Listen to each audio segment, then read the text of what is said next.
अस्सलाम वालेकुम स्टूडेंट्स। आज का हमारा टॉपिक है 4.5.3 coordinate covalent compound.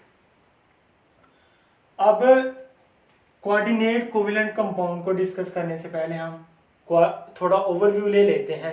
Coordinate covalent bond यानी कोऑर्डिनेट कोवेलेंट बॉन्ड क्या होता है? कहता है कि एक एटम इलेक्ट्रॉन का पेयर, पूरा इलेक्ट्रॉन का पेयर यानी एक इलेक्ट्रॉन नहीं बल्कि मैंने कहा है कि इलेक्ट्रॉन्स का पेयर ट्रांसफर कर दे दूसरे एटम को। यानी एक एटम इलेक्ट्रॉन का पेयर ट्रांसफर कर दे दूसरे एटम को, उसके रिजल्ट में जो बॉन्ड बनेगा उसको हम क्या कहेंगे? Coordinate covalent bond. एग्जाम्पल की मदद से देखते हैं। फॉर एग्जाम्पल हमारे पास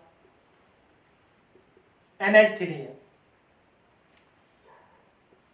नाइट्रोजन ने क्या किया है? इधर एटॉमिक नंबर 7, फर्स्ट शेल में 2 इलेक्ट्रॉन आ जाएंगे और जो है ना वैलेंस शेल में 5 इलेक्ट्रॉन आ जाएंगे।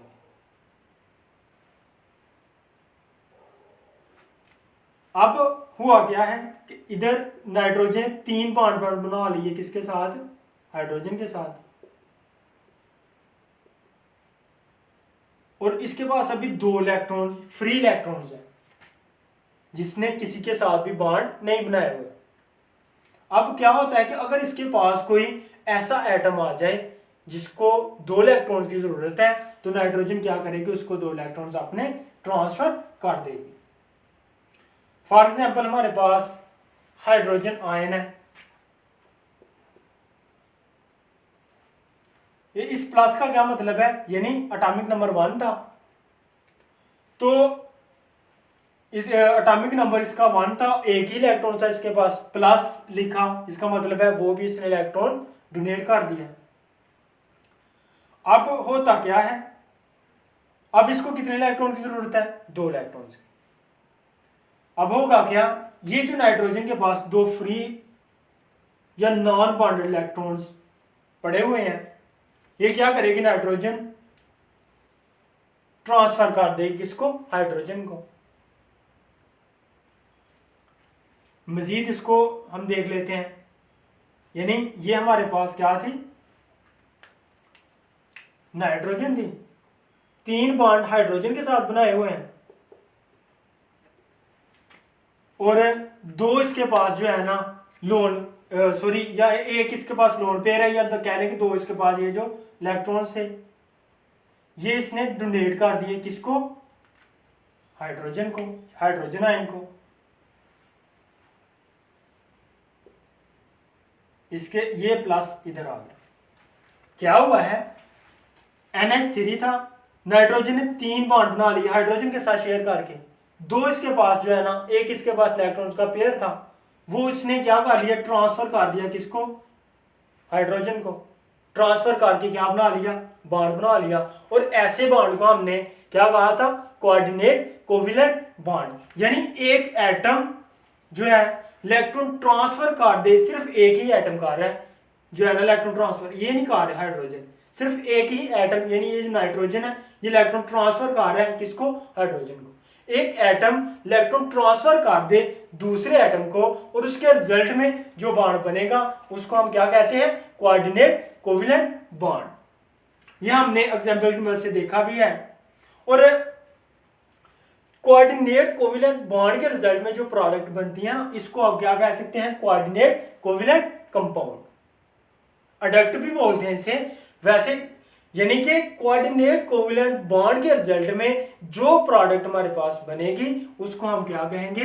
कोऑर्डिनेट कोवेलेंट कंपाउंड, जो आज का हमारा टॉपिक था। अब बुक में उसने लिखा हुआ है कि कोऑर्डिनेट जो कोवेलेंट कंपाउंड है ज्यादा इसकी प्रॉपर्टी कोवेलेंट कंपाउंड के साथ मिलती हैं। उसके बाद कहता है कि जो है ना ये आयंस नहीं देते, अगर इनको हम क्या करें?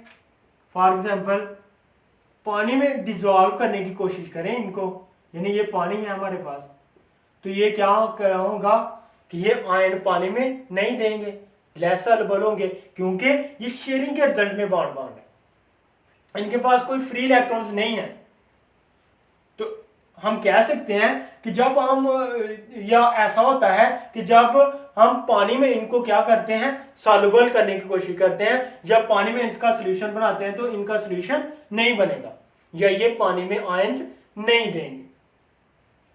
और जो है दूसरे कह लें कि आयनिक सॉल्वेंट में अगर इनको हल करें तो ये क्या करेंगे, उनमें सॉल्युबल हो जाएंगे।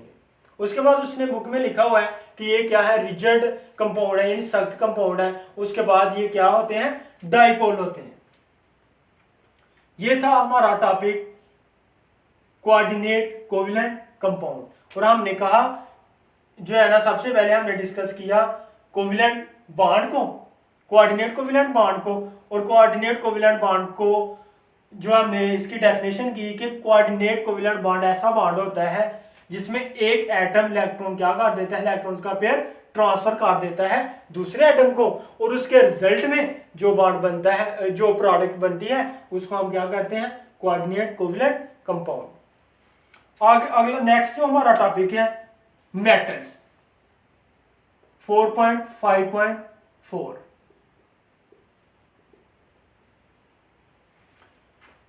कहता है कि जो मेटल की कॉमन प्रॉपर्टी है ना, हीट एंड इलेक्ट्रिसिटी की क्या होती हैं, ये कंडक्टर होती हैं।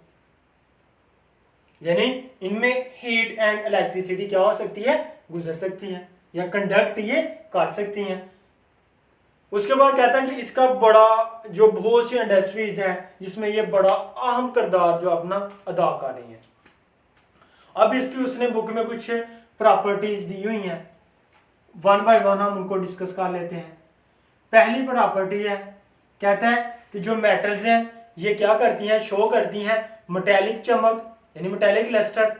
मेटल क्या शो कर रही होती हैं, मेटेलिक चमक। इसके साथ दूसरी प्रॉपर्टी है हमारे पास कि ये जो मेटल्स होती हैं मेलेबल भी होती हैं और डक्टाइल भी होती हैं। यानी ये मेलेबल भी होती हैं और क्या होती हैं, डक्टाइल भी होती हैं। मेलेबल से क्या मुराद है कि अगर इनकी मदद से हम क्या कर रहे हैं, शीट्स बना रहे हैं। यानी अगर हम मेटल की मदद से शीट्स बना रहे हैं तो हम क्या कहेंगे कि ये क्या है, मेलेबिलिटी है या क्या है, ये मेलेबल है, यानी ये इनकी प्रॉपर्टी है। और अगर हम क्या कर रहे हैं कि जो है ना मेटल की मदद से क्या कर रहे हैं, जो है वायर वगैरह बना रहे हैं, तो वो क्या होगी इनकी प्रॉपर्टी। यानी अगर हम इनकी मदद से क्या कर रहे हैं, वायर्स वगैरह बनाएंगे, तो वो क्या, कौन सी प्रॉपर्टी होगी इनकी, डक्टाइलिटी या डक्टाइल। यानी मेटल की दो प्रॉपर्टी, मेलेबल भी होती है, डक्टाइल भी होती हैं। मेलेबल हमने कहा अगर हम शीट्स बनाएं तो वो मेलेबल है, और अगर हम वायर्स बनाएं तो वो क्या है, डक्टाइल है। इसके साथ तीसरी प्रॉपर्टी हमारी कहते हैं कि इनके जो है ना हाई होते हैं melting point and boiling point. यानी मेटल्स के high melting and boiling point होते हैं। उसके बाद उसने जो 4 वाली प्रॉपर्टी डिस्कस की है, कहता है कि जो मेटल का साइज होता है बड़ा होता है, ग्रेटर साइज होता है। और आपको पता है जितना ज्यादा बड़ा साइज होगा उतनी ही आयोनाइजेशन एनर्जी क्या होती है, लो होती हैं। और आयोनाइजेशन एनर्जी लो कैसे होती हैं, फॉर एग्जाम्पल हम देख लेते हैं, हमारे पास ये एक एटम है,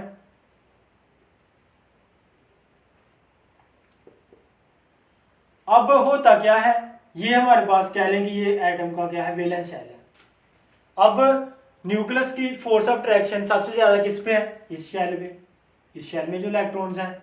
और उसके बाद यानी कह लें इधर हमारे पास कोई एक और शेल है, इस पे होगी, और उसके सबसे कम फोर्स इसकी किस पे होगी, वैलेंस शेल पे। यानी इस एटम की अगर बात करें सबसे ज्यादा जो न्यूक्लियस की फोर्स ऑफ अट्रैक्शन है इस पे होगी, फिर इस पे, फिर इस पे। यानी साइज बढ़ता गया, फोर्स ऑफ अट्रैक्शन क्या हो रही है, कम होती जा रही है। और जितनी जितनी फोर्स ऑफ अट्रैक्शन न्यूक्लियस की कम होगी, इलेक्ट्रॉन निकालना भी क्या होगा, उतना ही आसान होगा। यानी इस यानी शेल में से अगर हमने इलेक्ट्रॉन निकालना है तो ये क्या है, बड़ी आसानी से हम निकाल सकेंगे। बनिस्बत इसकी। यानी मेटल का साइज क्या होता है, बड़ा होता है, और आयनाइजेशन एनर्जी की वैल्यू क्या होती है, लो होती है। आयनाइजेशन एनर्जी किसे कहते हैं, यानी वेले शेल में से इलेक्ट्रॉन निकालने के लिए जितनी एनर्जी रिक्वायर्ड होती है हमें, वो क्या है, आयनाइजेशन एनर्जी है। यानी इस इलेक्ट्रॉन को निकालने के लिए जितनी एनर्जी हमारी लगेगी ना, उसको हम क्या कहेंगे, आयनाइजेशन एनर्जी। और मेटल का साइज बड़ा होता है और इस वजह से आयनाइजेशन एनर्जी की वैल्यू क्या होगी, लो होगी। यानी हमारी थोड़ी सी एनर्जी लगेगी और ये इलेक्ट्रॉन क्या हो जाएगा, निकल जाएगा। और उसके बाद उसने कहा हुआ है कि ये किस फॉर्म में आ जाते हैं, पॉजिटिव फॉर्म में। यानी आसानी के साथ ये इलेक्ट्रॉन्स देखें पॉजिटिव फॉर्म में या कैटायन की फॉर्म में आ जाते हैं, या ये कैटायन बनाते हैं। ये था आज का हमारा टॉपिक। और सॉरी, इससे पहले उसने ना आगे एक पॉइंट रह गया, 5 वाली प्रॉपर्टी। उसने कहा हुआ है कि दे आर गुड कंडक्टर, यानी हीट एंड इलेक्ट्रिसिटी के गुड कंडक्टर हैं। यानी अगर बुक में हम देखें तो उसने लिखा हुआ है कि there are good conductor of heat and electricity in solid and liquid. यानी सॉलिड स्टेट में भी और लिक्विड स्टेट में भी ये हीट एंड इलेक्ट्रिसिटी के क्या होते हैं, अच्छे कंडक्टर होते हैं।